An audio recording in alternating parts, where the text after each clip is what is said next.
All right, I'm gonna go old school on this one, trying to make this video as short as humanly possible. I'm going to do for you what this movie did not do for me. A short, concise package in which you have all the information in and out, send you on your way. All right, here we go.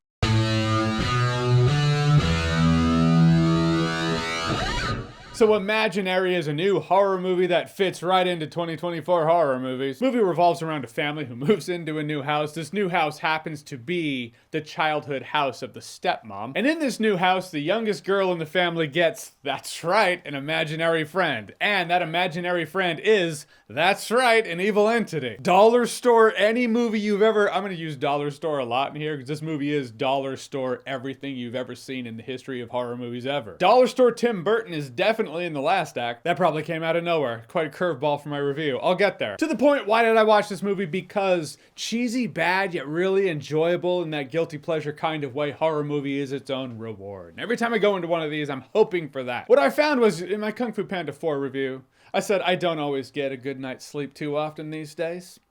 I think I found the cure.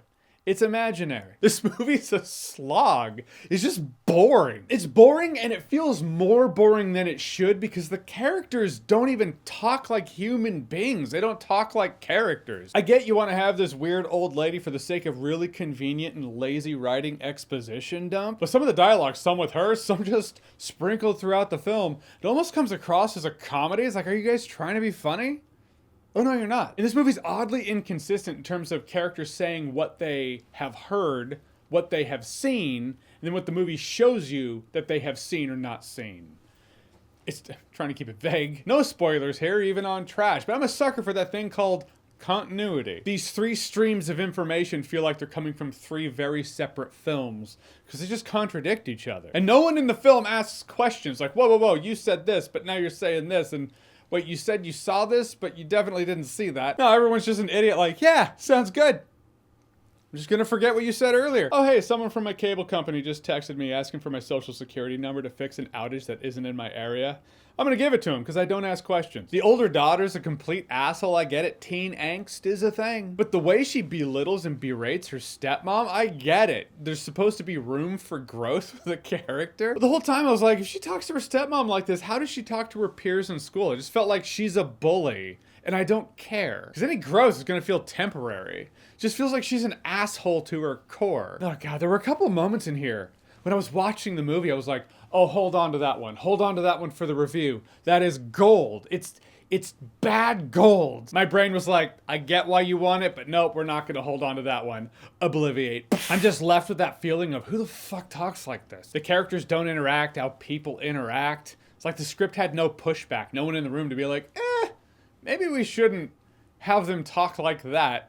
Do you talk like that? Like the older teenage daughter has the neighbor boy over. They're hanging out, and at a point, he drops the bombshell that he has a bag of drugs, and he's like, let's get this party started. And he has a pill on his tongue. And I was like, do you have the thing on your tongue the entire time you've been here? Folks, and just doing that for this video, that was Excedrin migraine, by the way. I can already feel it starting to be bitter. That's the point. It's like, dude, anytime we put a pill in our mouth and we're getting water, that's the timer. There's a timer in which this thing's gonna start dissolving in your mouth. It's going to be the second most bitter taste in your mouth possible. Second only to the bad horror movie. Anyhow, I was just like, what? I can still taste it though. Oh, I remembered one. Now, disclaimer, and to be fair, I might be missing something here since this movie lacks most any form of narrative structure that makes it conducive for the human brain to retain it whatsoever. But there's this scene where the stepmom is talking to the little girl who has the imaginary friend. Chauncey's his name, and she's like, look, it's been a very difficult time for you, and I know that. We're gonna get through this, and I want you to know I'm here. Or something to that effect. When I was watching it, I was like, no. It hasn't been hard on the little kid so far as you know. She's just been hanging out with her imaginary friend, having a pretty good time.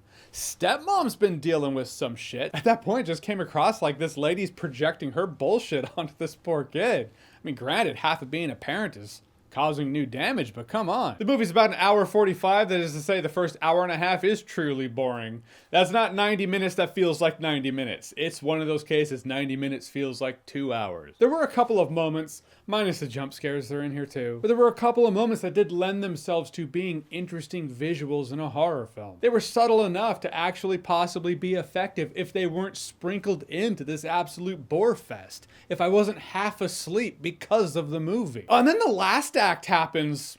By far the best part. I mean, it's Dollar Store Tim Burton, like I said, and Dollar Store Poltergeist went splat. But it's by far the best part of the movie. When it popped off, I was like, oh, here we go. This is the movie. Maybe it's because it has that rule of contrast working for it, where the first hour and a half of this movie was so god-awful boring. The last part of the movie felt so much better because of it. And that's the real silver lining, where I have this odd optimism for a sequel for this movie, possibly. Like Annabelle and Ouija before it. The first movies were shit, but the sequels learned. They, maybe even, God forbid, listened to feedback, and they proceeded accordingly. Because the first movie did have something there that they could build off of. Something there to play with that the first movie just didn't know how to do. I see that in the last act in this movie, when the point rears its ugly head. I actually had fun with that. It's just not worth the slog dredging through this bore fest to get to that point. In the last act, in the end, while we're there, the movie could have ended about 3 times. I was like, all right, the movie's, I actually got up, started walking towards the door, and I was like, movie's not done, is it? Oh, there's more. Then the movie's like, all right, we're done now. Unless we're not. I was just sitting there like, just end the fucking movie. I legit feel like this movie could be broken up to 2 ratings. First 3/4 of this movie, absolute dog shit. The last part of the movie I can have some fun with. The right amount of scotch, but I just can't do it. I can't average it out to be something in between.